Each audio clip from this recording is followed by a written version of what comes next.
وسلام على عباده الذين اصطفى أما بعد فقد قال الله تبارك وتعالى في القرآن المجيد أعوذ بالله من الشيطان الرجيم بسم الله الرحمن الرحيم إن عدة الشهور عند الله 12 شهرا صدق الله العظيم وقال النبي صلى الله عليه وسلم من وسع على نفسه وأهله وسع الله عليه سائر سنته أو كما قال عليه الصلاة والسلام اللهم صل على سيدنا محمد وعلى آل سيدنا محمد وبارك وسلم اللهم صل على سيدنا محمد وعلى آل سيدنا محمد وبارك وسلم اللهم صل على سيدنا محمد وعلى آل سيدنا محمد وبارك وسلم محترم صدر جلسہ، علماء کرام، مفتیان کرام، عمائدین شہر، بزرگان محترم، السلام علیکم ورحمۃ اللہ وبرکاتہ۔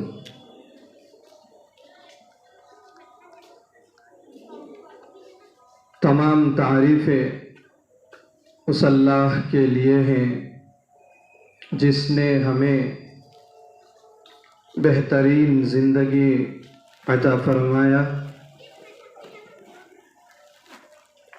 اور اللہ کا لاکھ لاکھ شکر ہے کہ اللہ نے ہمیں زندگی گزارنے کا طریقہ بھی بتایا، بیکار ایسے ہی پیدا کر کے دنیا میں نہیں چھوڑا۔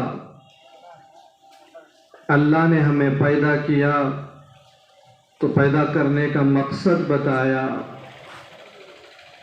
کیا کرنا ہے کیا نہیں کرنا ہے، کس طرح سے زندگی گزارنا ہے۔ اللہ نے یہ تمام چیزیں بتایا پیارے نبی صلی اللہ علیہ وسلم کے ذریعے۔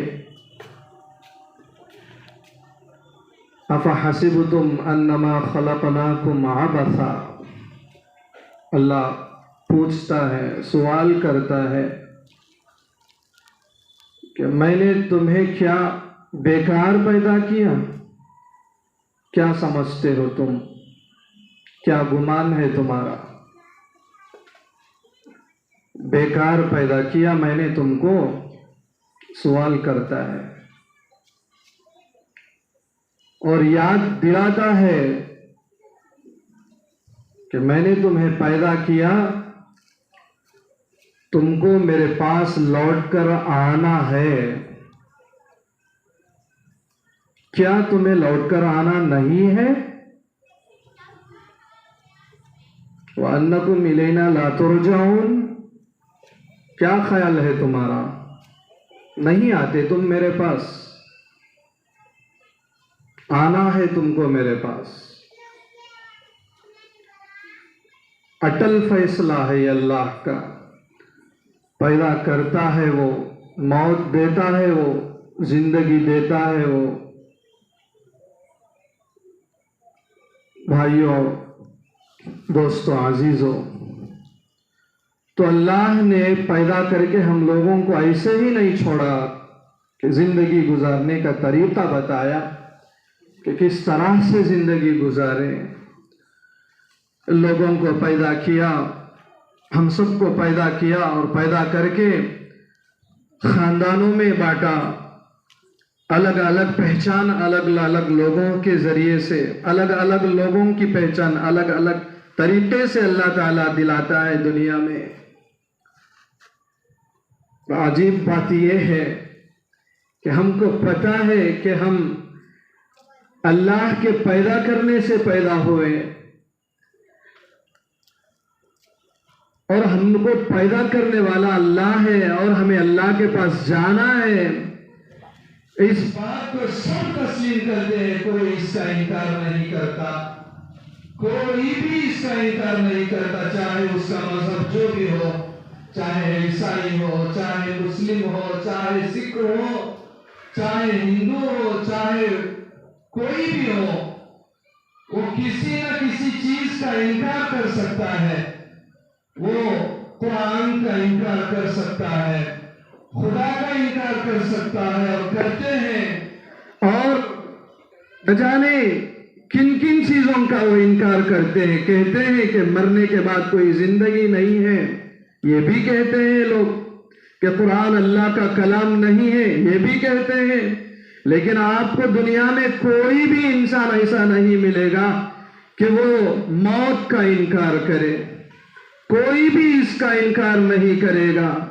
اور ہم کو تو یہ اس بات پر بھی ایمان لانا ضروری ہے کہ ہم مسلمان ہیں تو ہم مرنے کے بعد پھر زندہ ہوں گے، زندہ ہو کر اللہ کے سامنے ہمیں حاضری دیں گے۔ تو بھائی عزیزو، تو پھر اللہ نے جس قانون کو دنیا میں نازل کیا، جو اللہ کا قانون ہے، اس قانون پر عمل کیوں نہیں کرتے؟ یہ تعجب کی بات ہے۔ وہ ایمان نہیں رکھتے لوگ تو چھوڑیے، ان کا تو کوئی مسئلہ نہیں ہے، لیکن جب ہم ایمان رکھتے ہیں، ہم ایمان والے ہیں، ہم مسلمان ہیں، اللہ کے نام لیوا ہیں، رسول اللہ کے امتی ہیں، اور کہتے ہیں کہ ہم امتی ہیں، تو پھر یہ اللہ کا جو قانون ہے اس سے ناراضگی کیسے؟ اس پر نظر انداز کیسے؟ جو دین اللہ کا ہے، جو دین رسول اللہ کا ہے۔ ابھی مولانا نے ماشاءاللہ بہت ہی اہم بات بتائی ہے کہ ان الدین عند اللہ الاسلام، یہ اسلام تو اللہ نے دیا ہے ہم لوگوں کو، تو پھر دین کو ہم اپنے ہاتھوں سے ذبح کرتے ہیں، اجازت کون دیا؟ آپ کہاں سے اجازت لائے کہ دین کو ذبح کریں، دین کا قتل کریں؟ معاف کریں مجھے، میں ایسی باتیں کہتا ہوں کہ دین کو ہم قتل کر رہے ہیں، دین کے جنازے اٹھتے جا رہے ہیں، اور ہم اس کو دیکھتے جا رہے ہیں، اور ہمارے دل میں کوئی اس کی فکر نہیں ہوتی، اور وہ دین مٹ رہا ہے ہمارے ذریعے سے، ہمارے اپنے پیٹ کے بچوں سے، رسم و رواج کے ذریعے، بدعات کے ذریعے، شرک کے ذریعے۔ ایسے بدعات، ایسے رسومات کہ جن کا دخل اسلام سے ہے ہی نہیں، دین سے اس کا کوئی نہیں ہے، ایسے چیزوں سے ہم مشابہت کرتے ہیں، ایسے لوگوں سے ہم مشابہت کرتے ہیں کہ جن کا کوئی تعلق اسلام سے ہے ہی نہیں۔ آپ کو معلوم ہونا چاہیے، اللہ کے نبی صلی اللہ علیہ وسلم نے ارشاد فرمایا، من تشبہ بقوم فہو منہم۔ سمجھتے ہیں آپ اس کو؟ جی، جو جس قوم کے ساتھ مشابہت رکھتا ہے وہ انہی میں سے ہوتا ہے۔ اگر ہمارا رویہ غیروں کے ساتھ ہو جائے، ہمارے کام ان کے کاموں کی طرح ہو جائیں، تو پھر ہم لوگوں کو انہی میں سے ہونا پڑے گا۔ یہ میں نہیں کہتا، میرے اور آپ کے آقا محمد رسول اللہ صلی اللہ علیہ وسلم کہتے ہیں۔ تو بہرحال ان الدین عند اللہ الاسلام، یہ ہوئی بات۔ ان عدت الشہور عند اللہ 12 شہرا، اللہ تعالی کے پاس شہروں یعنی شہر یعنی مہینوں کی گنتی اللہ کے پاس 12 ہے قمری چاند کے حساب سے. ان مہینوں میں سب سے پہلا مہینہ محرم ہے. اس کی تعین سال کا شروع ہونا محرم سے ہوتا ہے، تو محرم کو سال کا پہلا مہینہ قرار دینے والے حضرت عمر رضی اللہ تعالیٰ عنہ ہیں.